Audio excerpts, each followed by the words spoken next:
어머니가 물 위로 떠오를 때마다 소리가 났습니다. 그 소리를 제주에서는 숨비소리라고 해요.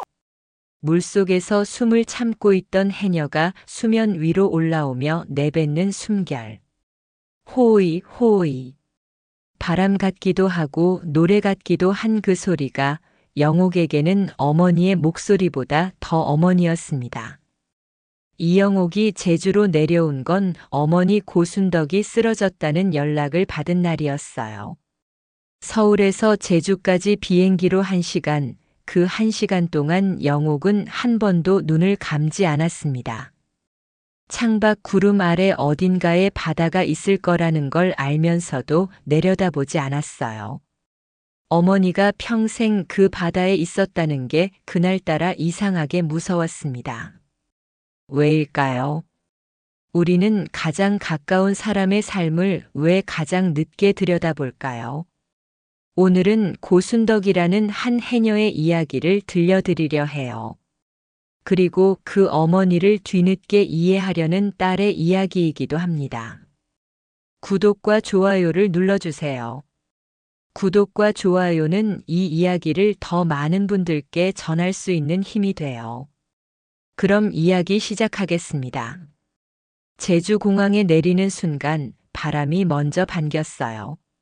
서울 바람과는 다른 바람이었습니다. 짜고 묵직하고 뭔가를 품고 있는 것 같은 바람이었어요. 영옥은 그 바람을 맞으면서 오빠 민수에게 문자를 보냈습니다. 지금 도착했어. 병원 어디야? 민수에게서 답이 왔어요. 서귀포 의료원. 근데 퇴원하겠다고 난리야. 어머니가. 영옥은 그 문자를 보고 실소가 나왔어요. 쓰러졌다는 사람이 퇴원하겠다고 난리라니. 하지만 이상하게 안심도 됐습니다. 그게 어머니니까요. 누워있으면 그게 더 이상한 사람이었거든요. 택시를 타고 병원에 도착했을 때 어머니는 침대에 앉아서 창밖을 보고 있었어요. 링거 바늘이 팔에 꽂혀 있는데도 자세가 꼿꼿했습니다. 해녀복 대신 환자복을 입었는데도 어머니는 여전히 바다에 있는 사람 같았어요. 어멍. 영옥이 불렀습니다. 어머니가 돌아봤어요. 그리고 첫 마디가 이거였습니다. 왜 왔어? 바쁠 텐데. 영옥은 그 말에 뭐라고 해야 할지 몰랐어요. 어머니가 쓰러졌는데 왜 왔냐고 묻는 사람이 어디 있나요? 하지만 이것도 어머니였습니다. 걱정을 받는 것보다 자식이 번거로울까봐 더 걱정하는 사람이었어요. 그냥 와도 되잖아, 어멍. 나 이제 나가야 헌디. 물 들어오기 전에 받아봐야 하는데. 민수가 옆에서 끼어들었습니다. 어머니, 지금 바다 얘기가 나와요? 쓰러진 지 이틀 됐잖아요. 이틀이나 됐으니까 나가야 하는 거야. 영옥과 민수가 눈을 마주쳤어요. 두 남매는 그 눈빛으로 모든 말을 주고받았습니다. 또 시작이네. 어쩌겠어. 이 집안에서 바다는 언제나 이겼어요. 어머니가 있는 한 바다는 항상 이길 거였습니다. 고순덕이 태어난 곳은 제주도 서귀포 근처의 작은 해안 마을이었어요. 1950년 전쟁의 포성이 한반도를 덮던 그해 봄에 태어났습니다. 이름은 할머니가 지었어요. 순덕. 순하게, 덕스럽게 살라는 뜻이었죠. 하지만 순덕이 자란 환경은 이름과 달리 순탄하지 않았어요. 아버지는 순덕이 3살 때 배를 타러 나갔다가 돌아오지 않았습니다. 폭풍이었다고 했어요. 그 폭풍에 배 2척이 뒤집혔고 그중 한 척에 아버지가 있었습니다. 어머니는 그날부터 검은 적삼을 입었어요. 순덕은 어머니의 검은 옷을 보며 컸습니다. 마을에는 그런 집이 많았어요. 바다가 데려간 남자들의 빈자리를 여자들이 채웠습니다. 밭을 갈았고 아이를 키웠고 바다에 들어갔어요. 제주의 여자들은 그렇게 살았습니다. 우는 것보다 잠수하는 게 더 자연스러운 사람들이었어요. 순덕의 어머니도 해녀였어요. 그러니까 순덕이 물질을 배운 건 자연스러운 일이었습니다. 선택이 아니었어요. 물속에 들어가는 게 먹고 사는 일이었으니까요. 하지만 순덕은 나중에, 아주 나중에 이런 말을 했어요. 바다에 처음 들어갔을 때 겁은 났는데 이상하게 집 같았어요. 왜 그런지 모르겠는데 집 같았어. 그 말이 뭔지 영옥은 오랫동안 이해하지 못했어요. 어떻게 물속이 집 같을 수 있는지. 하지만 어머니의 이야기를 하나씩 알아가면서 영옥은 천천히 그 말의 의미를 찾게 됩니다. 순덕이 처음 물속에 들어간 건 15살이었어요. 1965년 여름이었습니다. 어머니가 이미 오래전부터 얕은 물에서 연습을 시켜왔지만 제대로 깊이 들어간 건 그날이 처음이었어요. 순덕이 그날을 나중에 영옥에게 이야기해 준 적이 있었어요.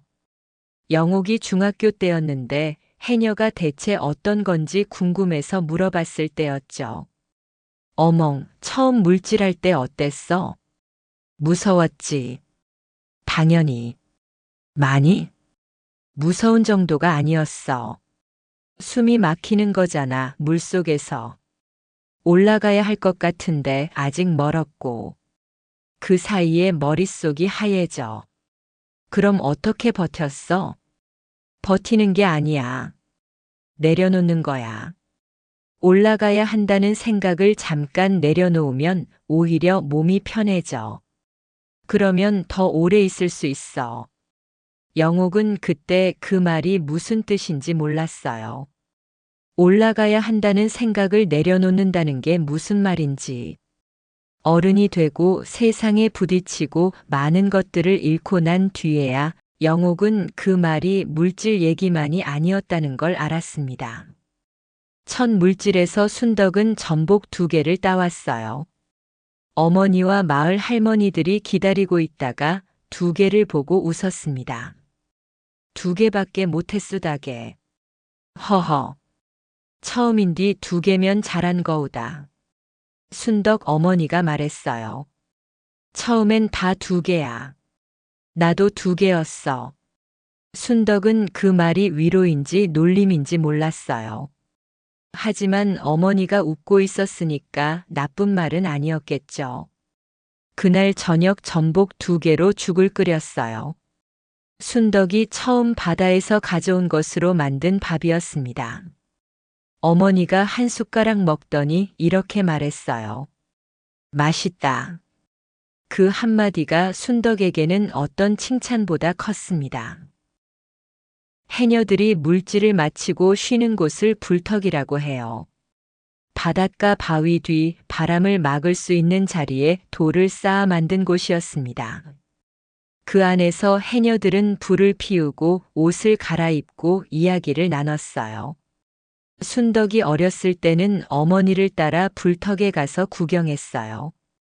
어른들이 얘기하는 걸 들으면서 물질하는 여자들의 세계를 눈으로 배웠습니다. 불턱에서 해녀들은 솔직했어요. 오늘 얼마 땄는지, 어디 자리가 좋은지, 어떤 날은 힘들었는지. 바다 밖에서는 참는 것들을 거기서는 꺼냈습니다. 오늘 겁났어. 조류가 이상했어. 나도. 근데 말하면 뭐해. 내일도 들어가야 하는데. 그러니까 오늘 불 피워서 몸 녹이는 거야. 순덕은 그 대화들을 들으며 컸어요. 겁나는 걸 말해도 된다는 것. 하지만 그래도 내일 다시 들어간다는 것. 그 2가지가 불턱에서 배운 것들이었습니다. 순덕이 본격적으로 물질을 시작하면서 불턱은 그의 또 다른 집이 됐어요. 거기서 평생의 친구 강부덕도 만났습니다. 부덕은 순덕보다 2살 위였어요. 처음 만났을 때 부덕이 이렇게 말했습니다. 너 순덕이지? 나 부덕이야. 순덕이 부덕이 이름도 비슷하네. 순덕이 웃었어요. 비슷하긴 해요. 그러면 우리 친해야 해. 이름이 비슷한 사람은 운명이야. 부덕은 그때부터 지금까지 순덕 곁에 있었어요. 60년 가까이를요. 부덕이 늘 말했습니다. 이름이 비슷한 게 진짜 운명이었어. 순덕이 22살에 결혼했어요. 남편 이기형은 마을의 어부였습니다. 배를 타는 사람이었어요. 순덕 어머니는 그 혼처 이야기를 들었을 때 한동안 말이 없었어요. 어부와 해녀. 두 사람 다 바다에 사는 사람들. 그게 좋은 건지 나쁜 건지 어머니는 말하지 않았습니다.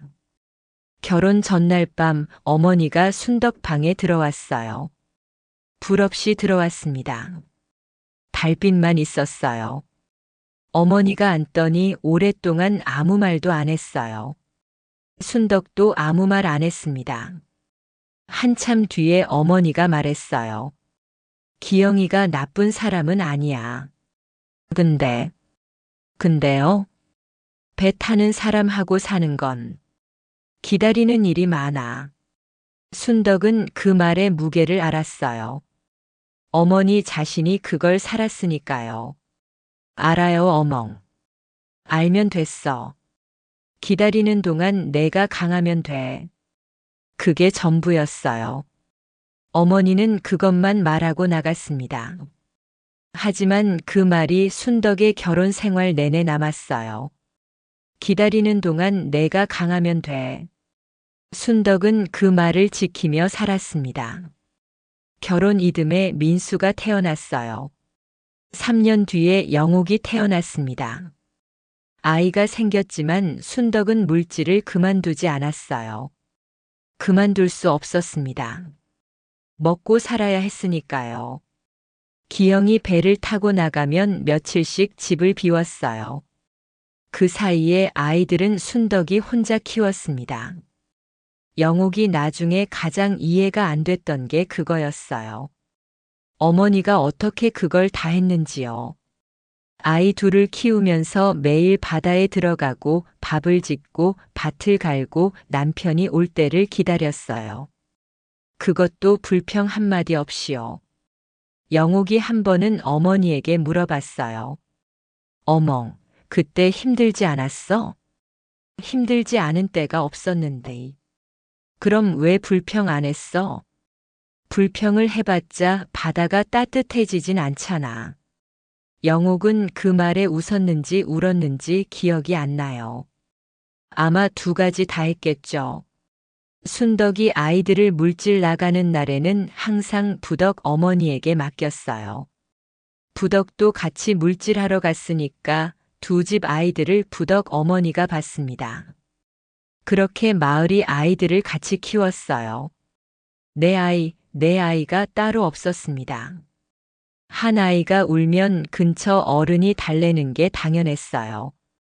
영옥은 그 마을에서 자랐어요. 그래서 서울 가서 살면서 처음엔 이상했습니다. 왜 아무도 모른 척 하는지, 왜 다들 혼자인지. 영옥의 기억 속에 어머니는 항상 젖어 있었어요. 아침에 일어나면 어머니는 이미 나가고 없었고, 오후가 되면 물기를 머금은 채로 돌아왔습니다. 머리카락에서 바닷물이 뚝뚝 떨어졌어요. 그 냄새가 어머니의 냄새였습니다. 짜고 차갑고 생생한 그 냄새요. 영옥이 초등학교 다닐 때 학교에서 어머니의 직업을 써오세요라는 숙제가 있었어요. 영옥은 해녀라고 썼습니다.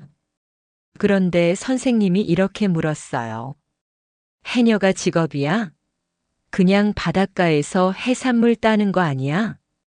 영옥은 그 말이 무슨 뜻인지 몰랐어요.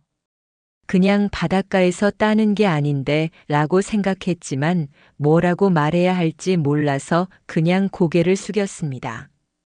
집에 와서 어머니에게 말했어요. 선생님이 해녀가 직업이 아닌 것 같다고 했어. 순덕은 잠깐 있다가 이렇게 말했어요. 그 선생님 바다에 한 번도 들어가 본 적 없는 사람이야. 왜요? 바다 들어가 보면 알거든. 이게 직업이 아니라 목숨 거는 거라는 걸. 영옥은 그 말을 평생 기억했어요. 목숨 거는 것. 어머니의 직업은 매일 목숨을 거는 일이었습니다. 영옥이 그걸 진짜로 이해한 건 훨씬 나중이었어요. 영옥이 12살 되던 해 가을, 아버지가 돌아오지 않았어요. 그게 영옥의 삶에서 가장 먼저 찾아온 상실이었습니다. 배가 태풍을 만났어요. 같이 탔던 선원 한 명은 살았고 아버지는 살지 못했습니다. 살아온 선원이 말했어요. 기영 씨가 밧줄을 잡고 있었는데 파도가 한 번 크게 치면서 그게 풀렸어요. 그 말을 들은 순덕은 아무 말도 하지 않았습니다.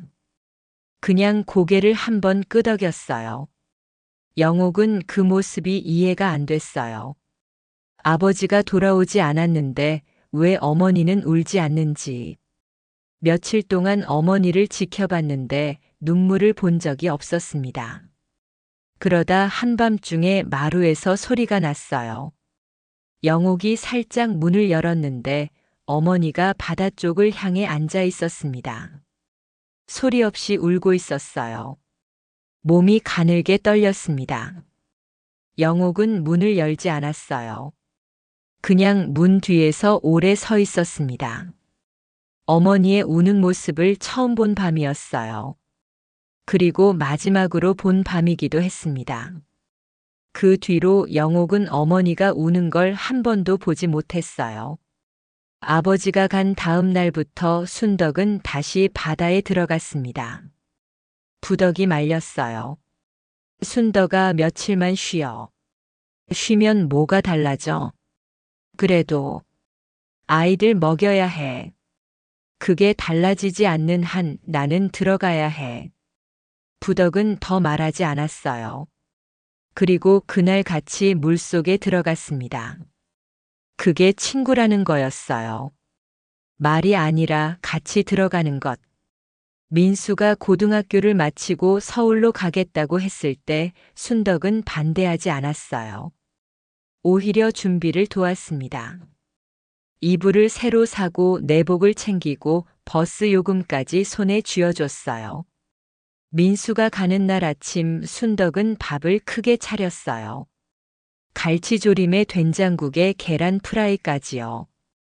어멍, 이렇게 많이 왜 해요? 한동안 이런 밥 못 먹잖아. 서울에도 밥집 있어요. 그 밥이 이 밥이야? 민수는 그 말에 아무 말도 못했어요. 그냥 밥을 먹었습니다. 많이 먹었어요. 순덕이 계속 밥을 눌러줬거든요. 버스 터미널까지 배웅을 나왔을 때 민수가 물었어요. 어멍, 혼자 괜찮겠어요? 내가 왜 혼자야? 영옥이 있지. 영옥이도 클 건데. 크면 또 그때 생각하지. 버스가 출발했을 때 순덕은 버스가 사라질 때까지 서 있었어요. 손을 흔들다가 버스가 안 보이게 되자 손을 내렸습니다. 그리고 돌아섰어요. 어깨가 조금 처진 것 같았습니다. 영옥은 그 어깨를 보면서 손을 잡으려고 했어요. 그런데 어머니가 먼저 걷기 시작했어요. 집 가자. 밭에 가야 해. 그게 어머니였어요. 슬픔이 있어도 밭에 갈 이유가 있으면 갔습니다. 멈추지 않았어요. 그게 강한 건지 아니면 그렇게 안 하면 무너질 것 같아서인지 영옥은 오랫동안 몰랐어요.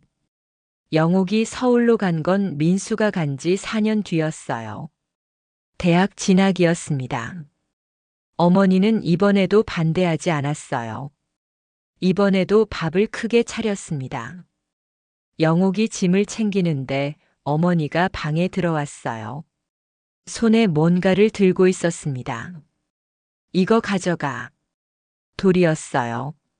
작고 검은 현무암 돌이었습니다. 이게 뭐야, 어멍? 제주돌이야. 서울 가서 힘들 때 잡아봐. 영옥은 그 돌을 받았어요.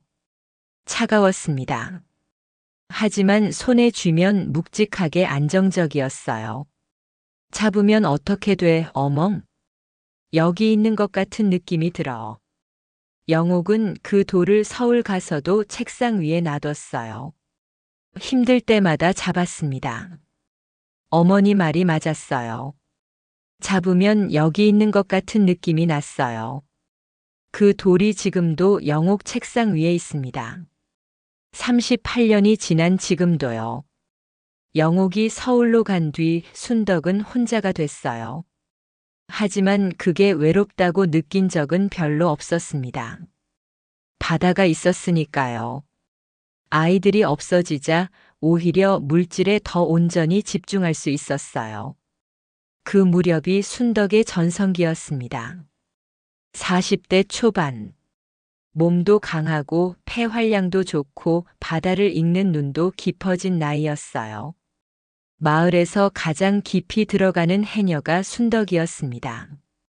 숨을 가장 오래 참을 수 있었고 가장 먼 자리까지 나갔어요. 부덕이 자랑스러워했어요. 순덕이 우리 마을에서 제일 잘해. 진짜야. 그게 무슨 자랑이야? 자랑이지. 내 친구 아니야? 그럼 네가 잘하면 되지. 나는 못하니까 네가 잘하는 거 자랑하는 거야. 두 사람이 웃었어요.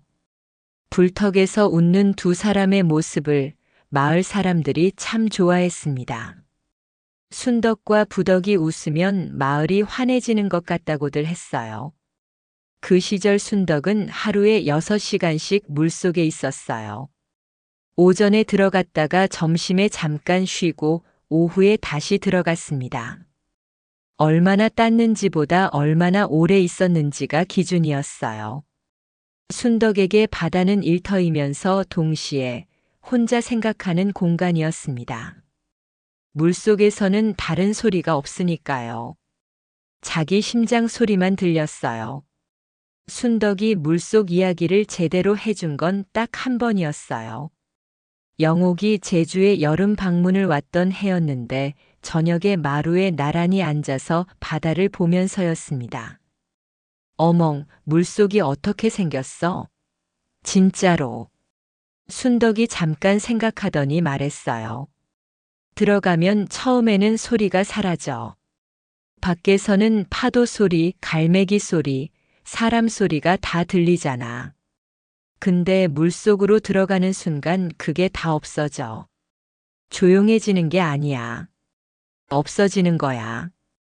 그럼 무슨 소리가 들려? 내 소리. 숨 참는 소리, 귀가 눌리는 소리, 심장 소리. 그것만 들려. 무섭지 않아? 무서울 때도 있어. 근데 그게 나만 있는 공간이야. 세상에서 내 소리만 들리는 공간이거든. 그게 무서우면서도 편해. 영옥은 그 말을 들으며 뭔가 이해가 됐어요. 왜 어머니가 평생 물속에 들어갔는지. 밖에서는 해야 할 일이 많고 걱정이 많고 소리가 많은데 물속에서는 자기 소리만 들리니까요. 그게 쉬는 거였을지도 몰라요. 남들 눈에는 일하는 것처럼 보여도 어머니한테는 거기가 쉬는 곳이었을지도요. 영옥은 서울에서 회사에 다녔어요. 무역회사였는데 처음엔 좋았습니다. 열심히 일했고 인정도 받았어요. 하지만 30대 중반이 되면서 무언가 틀어졌습니다. 결혼을 했다가 이혼했어요. 3년 만이었습니다. 아이는 없었어요. 그 뒤에 영옥은 한동안 어머니에게 전화를 잘 안 했어요. 이상하게 제일 힘들 때 제일 가까운 사람에게 연락하기 싫어지더라고요. 말하기 싫어서가 아니라 걱정을 주기 싫어서였습니다. 그런데 어느 날 어머니에게서 전화가 왔어요. 영옥아. 응, 어멍. 요즘 전화가 없으니까. 바빴어, 어멍. 바쁜 거야, 힘든 거야? 그 질문에 영옥이 울었어요. 전화기 붙들고 한참을 울었습니다. 어머니는 아무 말 안 했어요. 그냥 있었어요. 영옥이 울음을 멈추자 말했습니다. 다 울었어? 응. 그럼 됐어. 밥은 먹었어? 그게 어머니의 위로였어요. 분석하지 않고 판단하지 않고 원인을 캐묻지 않고 다 울고 나면 밥 먹었냐고 물어보는 것. 그게 영옥한테는 어떤 말보다 위로였습니다. 순덕과 부덕이 물질을 함께한 지 50년이 됐을 때 마을에서 작은 자리를 만들었어요. 두 사람을 위한 자리였습니다.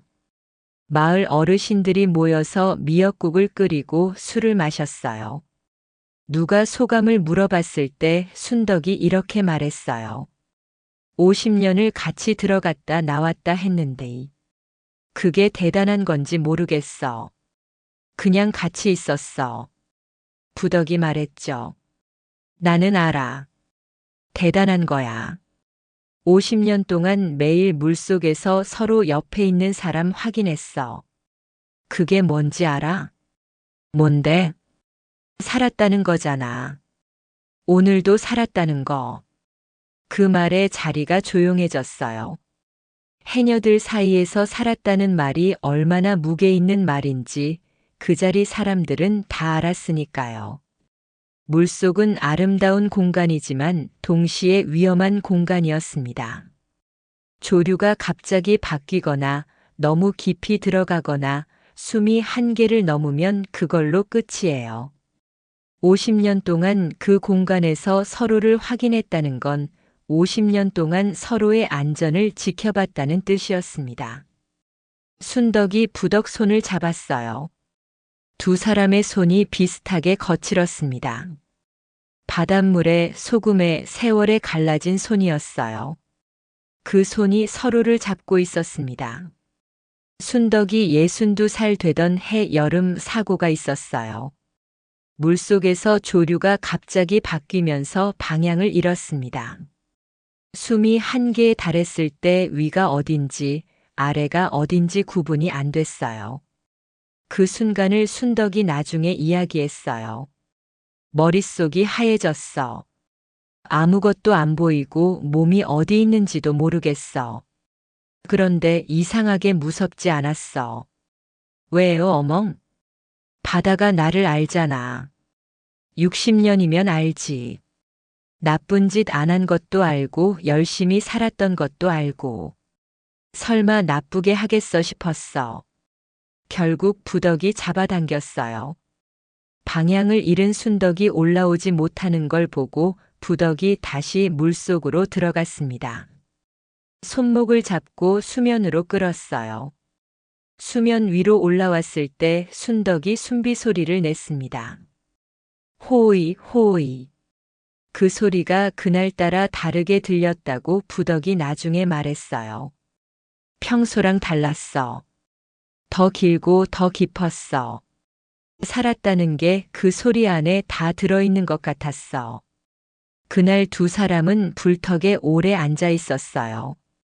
불을 피우고 몸을 녹이고 한동안 아무 말도 하지 않았습니다. 그러다 순덕이 말했어요. 고마워, 부덕아. 됐어. 내가 먼저 가면 안 되잖아. 왜? 이름이 비슷한 사람이 같이 가야 하는 거야. 알지? 순덕이 웃었어요. 그 웃음이 살아있다는 증거였습니다.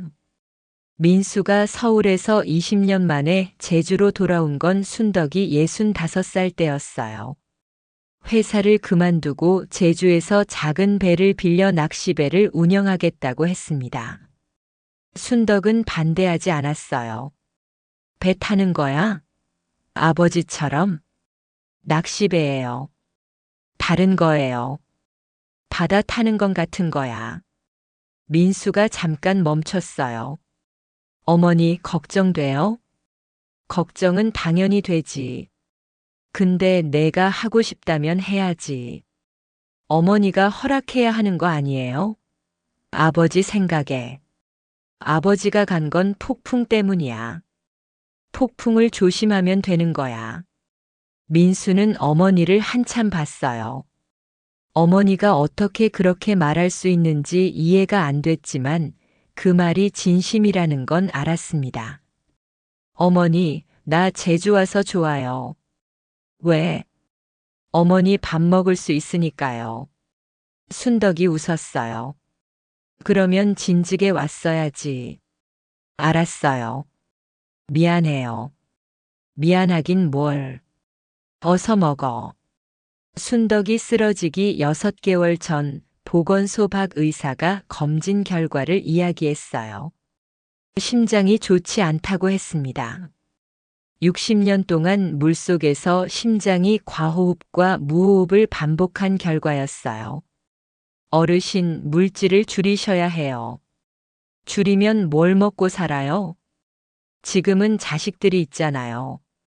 자식이 있어도 내일은 내가 해야지. 박 의사가 순덕을 오래 봤어요.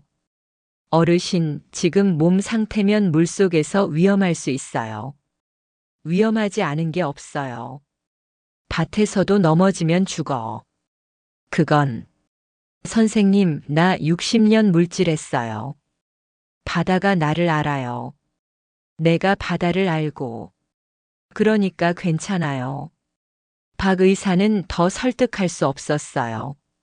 대신 자식들에게 연락하는 걸 어르신이 허락해달라고 했습니다. 알아서 연락할게요. 하지만 순덕은 연락하지 않았어요. 걱정을 주기 싫었겠죠. 그리고 6개월 뒤 영옥이 연락을 받은 건 병원에서였습니다. 병원에서 퇴원한 뒤 순덕은 이틀 만에 바다에 나가려고 했어요. 영옥과 민수가 막았지만 사흘째 새벽에 순덕은 이미 해녀복을 입고 있었습니다. 영옥이 일어나 보니 어머니가 없었어요. 달려나가 보니 어머니가 바닷가 쪽으로 걷고 있었습니다. 어멍, 기다려. 영옥이 따라갔어요. 어머니는 멈추지 않았어요. 나 안 들어가. 그냥 보러 가. 같이 가면 안 돼? 순덕이 잠깐 멈추더니 돌아봤어요. 와. 두 사람이 나란히 바닷가에 앉았어요. 마침 부덕과 마을 해녀들이 물속에 들어가고 있었습니다. 영옥은 그날 처음으로 제대로 봤어요. 어머니가 매일 한 일을 말이에요. 해녀들이 물속에 들어가는 걸 봤어요. 한 번 들어가면 얼마나 오래 있는지, 올라올 때 얼마나 급하게 숨을 내뱉는지, 그 숨비 소리가 얼마나 큰지. 영옥은 한 해녀가 3분 가까이 올라오지 않는 걸 보다가 불안해졌어요. 어멍, 저분 괜찮아? 곧 나와. 아니나 다를까 해녀가 수면 위로 올라오면서 숨비 소리를 냈습니다. 호의, 호의. 영옥이 물었어요. 어멍, 저 소리 있잖아. 숨비 소리? 응. 저 소리가 왜 그렇게 해? 슬프게 들리지? 순덕이 영옥을 봤어요. 슬픈 게 아니야. 살아있다는 소리야. 살아있다는 소리. 물속에서 숨을 참고 있다가 살아서 나왔다는 소리야. 제일 기쁜 소리야, 그게. 영옥은 그 말에 눈물이 났어요. 왜 눈물이 나는지 몰랐습니다. 그냥 났어요. 어머니가 그 소리를 수천 번, 수만 번 냈을 거라는 생각이 들었거든요. 매일 물속에 들어갔다 나오면서 매일 살아있다는 소리를 냈을 어머니가 생각났거든요. 그날 오후 부덕이 순덕 집에 왔어요. 순덕이 낮잠을 자는 사이 부덕과 영옥이 마루에 앉았습니다. 부덕이 먼저 말을 꺼냈어요. 영옥아, 네 어멍 이야기 들을래? 네, 들을게요. 부덕은 오래전 이야기부터 꺼냈습니다. 영옥도 민수도 없던 시절 순덕이 혼자 바다에 있었던 이야기들이었어요. 내 아버지 간 다음 해 겨울이었어. 바다가 너무 차가워서 다들 쉬자고 했는데 순덕이는 안 쉬었어. 매일 들어갔어. 왜요? 물속이 더 따뜻하다고 했어. 이상하지. 겨울 바다가 더 따뜻하다고. 근데 나는 알 것 같았어. 물속에 있으면 아무것도 안 들리니까 슬픈 것도 안 들리는 거야. 영옥이 가만히 들었어요. 부덕이 계속 말했습니다. 그 다음 해에 민수 대학 보낼 때 등록금이 없었거든. 근데 순덕이가 그 전달에 물질 더해서 모았어. 나는 몰랐는데 나중에 알았어. 매일 2타임 들어간다는 걸. 2타임이요? 아침에 1번, 오후에 1번. 몸이 얼마나 힘들었겠어. 근데 1번도 힘들다고 안 했어. 영옥 눈에서 눈물이 흘렀어요. 부덕이 말을 이었습니다. 네가 이혼했을 때도 그때 순덕이 나한테 왔어. 밤에. 그리고 이러더라. 영옥이가 힘들 것 같은데 어떻게 해야 할지 모르겠다고. 전화를 해야 하나 말아야 하나. 그래서요? 전화해라 했지. 그래서 전화한 거야. 기억나? 영옥이 기억했어요. 바쁜 거야, 힘든 거야 하고 물어봤던 그 전화. 어머니가 먼저 알고 있었던 거였습니다. 그러면서 전화를 망설였던 거였어요. 어멍이 그랬어요? 응. 순덕이는 늘 그래. 알면서 모른 척. 모른 척 하면서 알아. 영옥은 그 말이 어머니의 어떤 면을 정확하게 짚은 것 같았어요. 알면서 모른 척. 모른 척 하면서 알아. 그게 어머니였습니다. 어느 저녁 순덕이 마루에서 바다를 보면서 영옥에게 말했어요. 영옥아. 응, 어멍. 나 언젠가 물질 못하게 되는 날이 오면. 영옥이 어머니를 봤어요. 그런 날 오면 어쩌려고요? 그냥 바다 보면서 살지. 그러면 돼요? 안 되겠어? 바다가 거기 있으면 되는 거야. 내가 들어가든 안 들어가든. 영옥은 그 말에 뭔가 안심이 됐어요. 어머니가 물질을 못하게 됐을 때 무너질까봐 걱정했는데 어머니는 이미 생각해 둔 게 있었거든요. 바다를 보면서 살면 된다고요. 그것만으로 충분하다고요. 어멍은 바다 없으면 못 살겠지? 바다 없이는 못 살지. 근데 바다가 어딜 가겠어. 거기 있잖아. 그 말이 영옥에게는 오랫동안 남았습니다. 바다가 어딜 가겠어. 거기 있잖아. 어머니처럼 흔들리지 않는 말이었어요. 순덕이 퇴원하고 나서 영옥은 제주에 머물기로 했어요. 회사에 양해를 구하고 재택으로 일하면서 어머니 옆에 있었습니다. 처음에는 어색했어요. 어머니와 이렇게 오래 함께 지내는 게 성인이 된 후로는 처음이었으니까요. 아침에 같이 밥을 먹었어요.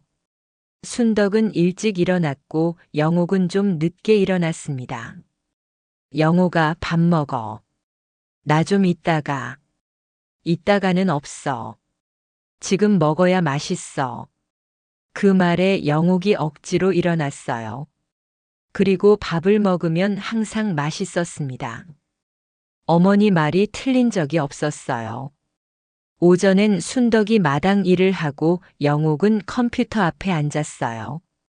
오후에는 같이 바닷가를 걸었습니다. 의사가 걷기는 괜찮다고 했거든요. 두 사람이 나란히 걸으면서 이야기를 했어요. 영옥은 그 시간이 점점 소중해졌습니다. 어머니와 이렇게 걸어본 게 언제였는지 기억이 안 났거든요. 함께 사는 시간이 길어지면서 순덕이 하지 않던 말들을 했어요. 아주 천천히 조금씩요. 어느 날 저녁 두 사람이 마루에 앉아 있는데 순덕이 말했습니다. 영옥아, 나 너한테 미안한 게 있어. 무슨 미안한 게 있어, 어멍.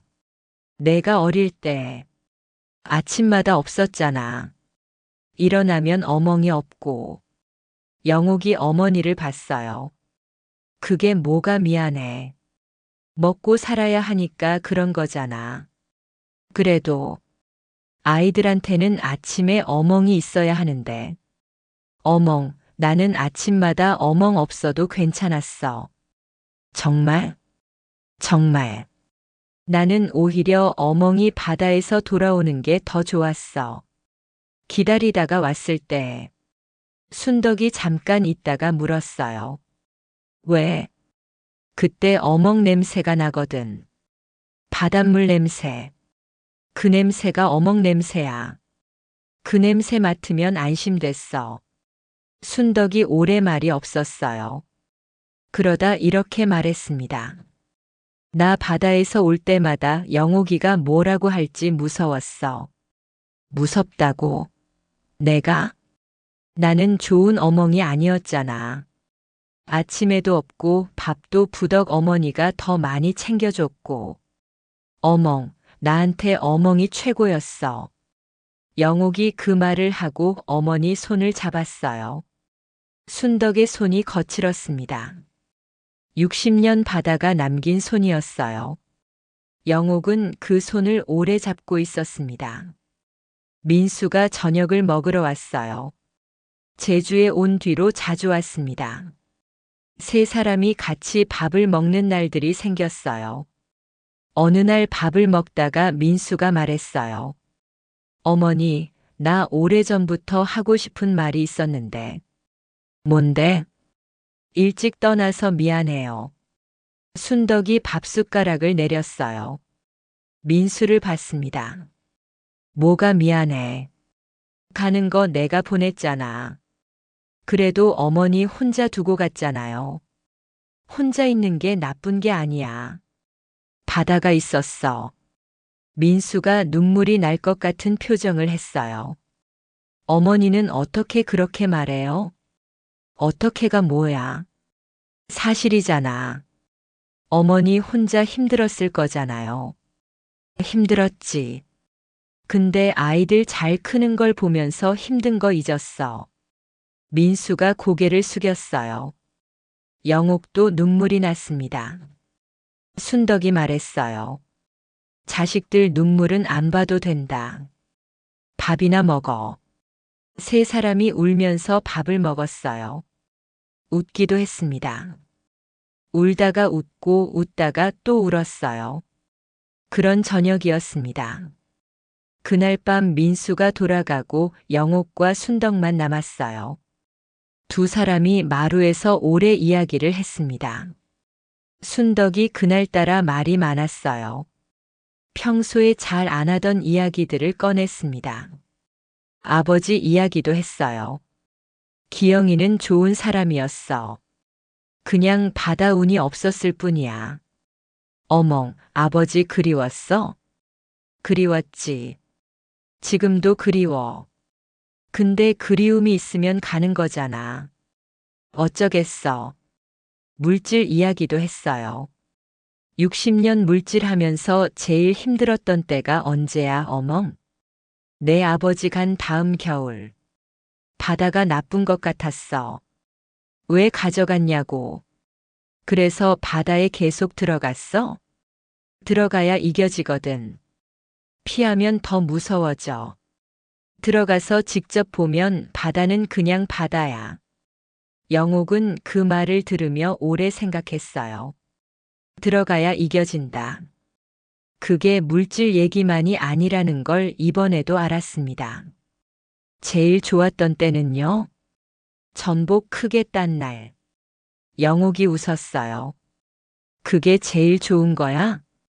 당연하지. 일 잘하면 기쁜 거야. 다른 건요? 사람이라든가. 순덕이 잠깐 생각했어요. 너네 클 때. 그때가 제일 기뻤어. 왜?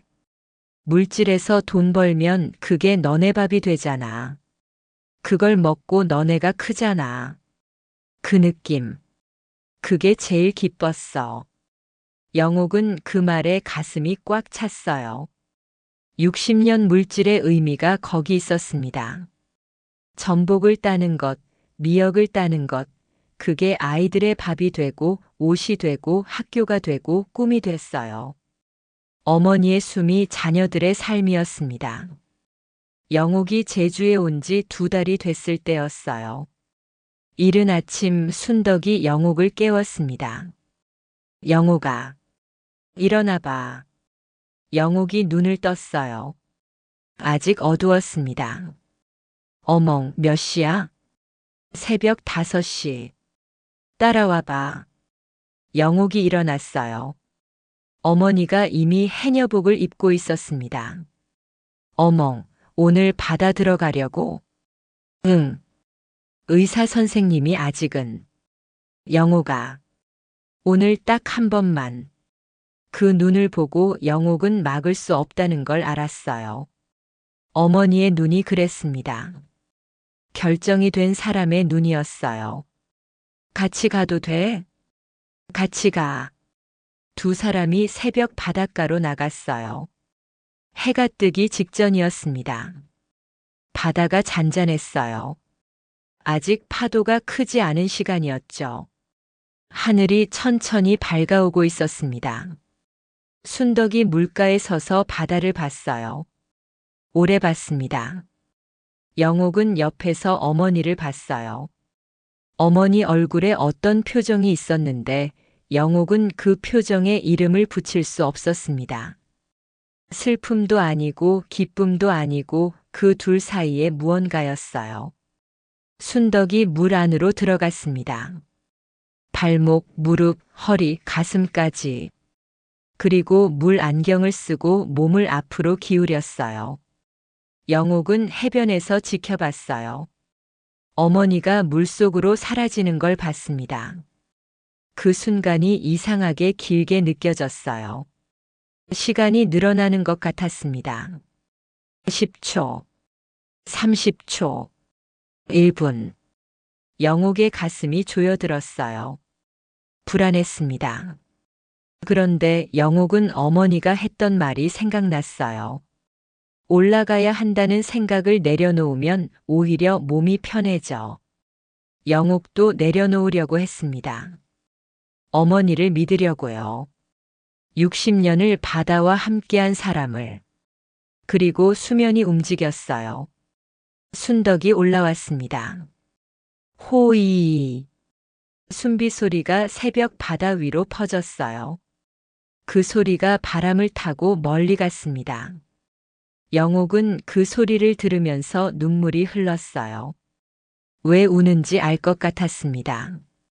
어머니가 살아있다는 소리니까요. 60년 동안 매일 냈던 살아있다는 소리니까요. 순덕이 수면 위에서 잠깐 숨을 고르더니 또 들어갔어요. 2번째 잠수였습니다. 그리고 올라오면서 손에 뭔가를 들고 있었어요. 전복이었습니다. 하나였어요. 순덕이 해변으로 걸어 나왔어요. 영옥이 달려갔습니다. 어멍, 왜 울어? 그냥, 이거 봐. 순덕이 전복을 영옥 손에 쥐어줬어요. 차갑고 묵직하고 살아있는 것이었습니다. 이게 뭐야, 어멍. 내가 딴 거. 마지막으로. 영옥이 그 전복을 2손으로 꽉 쥐었어요. 그 손이 떨렸습니다. 순덕이 영옥 어깨에 손을 올렸어요. 됐어. 다 됐어. 해가 올라오고 있었습니다. 바다가 금빛으로 물들었어요. 2 사람이 그 빛 안에 서 있었습니다. 어머니는 젖어 있었고 딸은 울고 있었어요. 그리고 둘 다 바다를 보고 있었습니다. 집에 돌아와서 순덕이 전복죽을 끓였어요. 민수에게 연락했습니다. 민수야, 와. 밥 먹어. 민수가 영문을 모르고 왔어요. 그리고 마당에 들어서다가 전복죽 냄새를 맡았습니다. 어머니, 전복죽이에요? 응. 오늘 내가 딴 거야. 민수가 눈이 커졌어요. 어머니가 오늘 물질했어요. 마지막으로 민수가 말을 못했어요. 영옥 눈치를 봤습니다. 영옥이 고개를 끄덕였어요. 나도 봤어. 세 사람이 밥상에 앉았어요. 전복죽이 뜨거웠습니다. 순덕이 한 숟가락 먹더니 이렇게 말했어요. 맛있다. 그 말에 민수도 영옥도 웃었어요. 그리고 먹었습니다. 아무 말 없이 그냥 먹었어요. 그 침묵이 가장 많은 말을 담고 있었습니다. 그날 오후 순덕이 부덕에게 전화를 했어요. 부덕아. 응, 순덕아. 나 오늘 마지막으로 했어. 전화기 너머로 잠깐 침묵이 있었어요. 혼자 했어? 영옥이 있었어. 잘 됐다. 나 왜 안 불렀어? 너 보면 못할 것 같아서. 또 침묵이었어요. 그러다 부덕이 말했습니다. 미쳤어, 순덕아. 60년을 같이 다닌 사람한테 그런 말을 해. 그러니까 못 부른 거야. 같이 울 것 같아서. 우는 게 뭐가 나빠. 이제 와서 울기 싫어. 부덕이 말했어요. 순덕아, 내일 내가 갈게. 왜? 같이 받아봐야지. 너 못 들어가도 나 들어가는 거 봐도 되잖아. 순덕이 한참 있다가 말했어요. 응. 와. 다음 날 부덕이 왔어요. 두 사람이 바닷가에 나란히 앉아서 부덕이 물속에 들어갔다 나오는 걸 봤습니다. 부덕이 수면 위로 올라오면서 숨비 소리를 냈어요. 순덕이 그 소리를 들으면서 눈을 감았다가 떴습니다. 그 표정을 영옥이 봤어요. 행복했습니다. 어머니가 어느 밤 잠자리에 들기 전에 순덕이 영옥을 불렀어요. 영옥아, 나 부탁이 있어. 뭔데, 어멍. 나가면. 어멍, 그런 말 하지 마. 아니야. 들어봐. 인생에서 한 번은 해야 하는 말이야. 영옥이 어머니를 봤어요. 순덕이 말을 이었습니다. 나가면 바다에 뿌려줘. 재로 만들어서. 어멍. 나는 거기 있는 게 맞아. 60년 거기 있었으니까.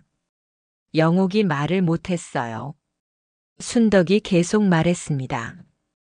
그리고 영옥아. 너 서울 가야 해. 오래 있었잖아. 내 삶 살아야 해. 어멍이 있는데. 내가 오래 있을 거야. 근데 내 삶이 있잖아. 여기만 있으면 안 돼. 어멍은 내가 걱정 안 돼? 걱정되지. 근데 걱정이 있다고 내가 옆에 있어줄 수는 없잖아. 그러면 내가 힘들어. 영옥이 어머니 손을 잡았어요. 어멍, 나 여기 있고 싶어. 알아. 근데 바다는 안 가. 내가 없어도 바다는 여기 있어. 보고 싶으면 봐. 그러면 어멍이 있는 것 같을 거야. 영옥이 오래 울었어요. 순덕이 영옥 등을 두드렸습니다. 어릴 때 재워주던 것처럼요. 가볍게, 천천히, 규칙적으로. 영옥이 그 손길에 조금씩 울음이 가라앉았어요. 그날 이후 몇 해가 흘렀어요. 순덕은 바다에 들어가지 않지만 매일 바다를 봅니다. 아침마다 마루에 앉아서 부덕이 들어갔다 나오는 걸 보고 숨비 소리를 들어요. 그 소리를 들을 때마다 순덕은 웃습니다. 영옥은 서울로 돌아갔어요. 하지만 달마다 한 번은 제주에 내려옵니다. 비행기에서 내리면 바람이 먼저 반겨요. 짜고 묵직하고 뭔가를 품고 있는 바람이요. 영옥은 그 바람이 좋아졌어요. 어머니 냄새가 나거든요. 민수는 지금도 배를 타고 있어요. 낚시배를 운영하면서 바다를 매일 봅니다. 폭풍이 오는 날에는 아버지 생각이 나고 잔잔한 날에는 어머니 생각이 난다고 해요. 부덕은 오늘도 물속에 들어가요. 72살이지만 아직 들어갑니다. 올라오면서 순비 소리를 냅니다. 해변에서 순덕이 그 소리를 들어요. 그리고 이렇게 말합니다. 살았다.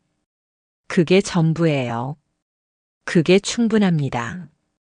고순덕은 지금도 바다 앞에 있습니다. 들어가지 않아도 괜찮아요. 바다는 어딜 가지 않으니까요. 거기 있으니까요. 오늘도 내일도. 호이. 살아있다는 소리가 오늘도 바다 위에 울립니다. 오늘 이 이야기를 들어주셔서 감사합니다. 고순덕 할머니의 순비 소리가 여러분 마음에 어떻게 닿았는지 모르겠어요. 어쩌면 오늘 여러분이 살아서 이 소리를 듣고 있다는 것 자체가 어머니가 매일 냈던 그 소리와 다르지 않을지 몰라요. 숨을 쉬고 있다는 것, 오늘 여기 있다는 것, 살아있는 게 제일 기쁜 소리라고 순덕 할머니가 말했어요. 오늘 여러분도 그 소리를 내고 있습니다. 또 좋은 이야기로 찾아뵐게요.